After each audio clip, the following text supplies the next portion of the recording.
Հաշվի առնելով այս ամբողջ գործընթացը դատական, ինչ ակնկալիքներ ունեք դուք այս դատարանից եւ նաեւ հաշվի առնենք, որ փաստաբանները օրերս, այսպես ասած,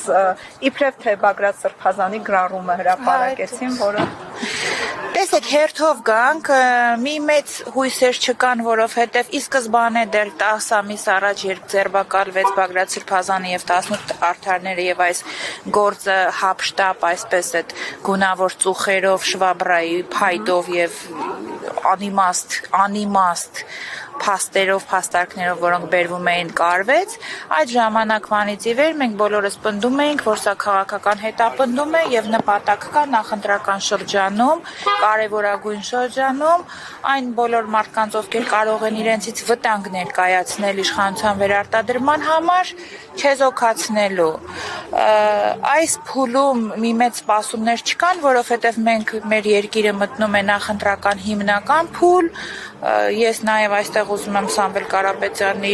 քեյսն էլ միացնեմ, Նարեկի եւ Վազգենի քեյսը միացնեմ, այսինքն տարբերություն չդնելով քաղաքական նպատակներով հետապնդվողների մեջ,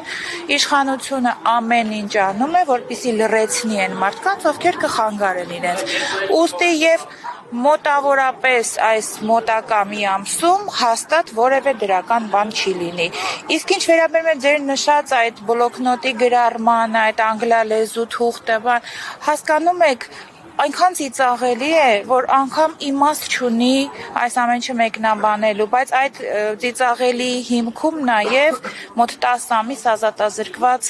Սրբազանն է եւ մարդիկ, ովքեր ուղղակի հայրենասեր են։ Տիկուն Կարապետյան, սրանով իսկ այդ ահաբեկչության պլանը իբրև թե հանգլերեն լեզվով գրված, իրավապահները դրանով իսկ իրենց վարկանիշին հարված չեն հասցնում։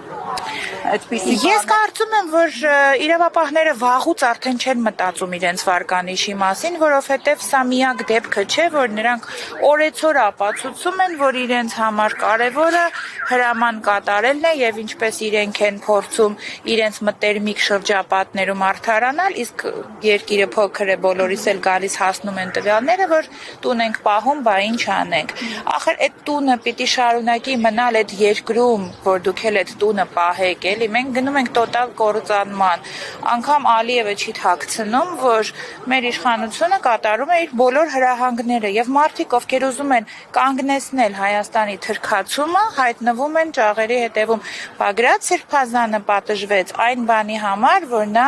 միասնական ընդդիմության առաջնորդն էր, մի ընդդիմության, որը միավորել էր ռադիկալ իրարից տարբեր մոտեցումներ ունեցող քաղաքական ուժերի։ Մենք 24-25 թվականներին տեսանք կողք կողքի կանգնած այնպիսի քաղաքական դեմքերի, ովքեր որևէ կերպ չէին կարող իրար կողք գնել։ Բնական է, որ Բագրատ Սրբազանը պետք է չեզոքացվեր այդ բառով։ Այսօր նման կոնսոլիդացիա տեսնում եք ընդդիմադիր ուժերի միջև, հաշվի առնելով նաև համապետական ընտրությունների սկսված նախընտրական process-ները։ Տեսեք, դեռ բարդ է ինչ-որ կանխատեսումներ անել, բայց այսօր մենք տեսնում ենք ընդդիմադիր դաշտում բացարձակ ֆավորիտ, ուժի, որը նոր ուժ է եւ շատերի մոտ մեծ հույսեր է արթնացրել։ Իհարկե, ընտրությունները իրենց արդյունքը կգրանցեն եւ ցույց կտան, բայց ես ուզում եմ, որ ժողովուրդը հստակ հասկանա, որ այստեղ նա անելիք ունի, որովհետև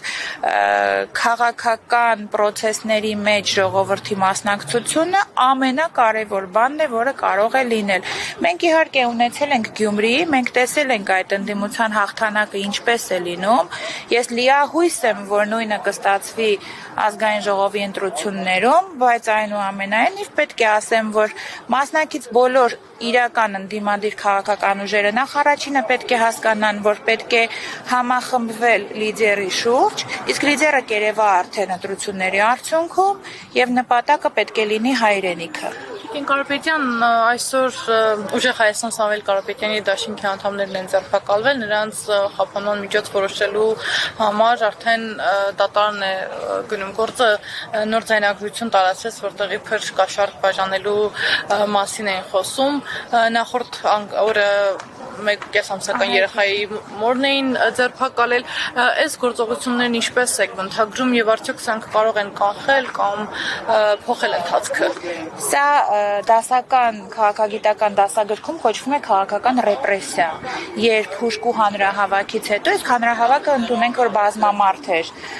իշխանության մոտ սկսվեցին ջղաձգումներ եւ հարվածը եղավ ամենանուրբ եւ երևի պաշտպանության ամենակարիք ունեցող մասին, հա, հայ կանանց մայրերին, նորածին երեխա ունեցող կնոջը, հիմա մեկ այլ կին է ձերբակալված, ով 5 անչափահաս երեխա է որդեգրել, այսինքն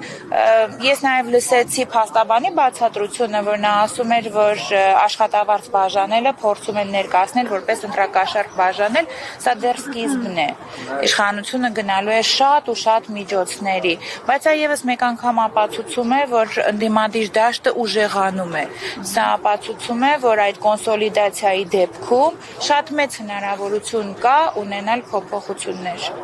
Շնորհակալ եմ։ Ես եմ շնորհակալ։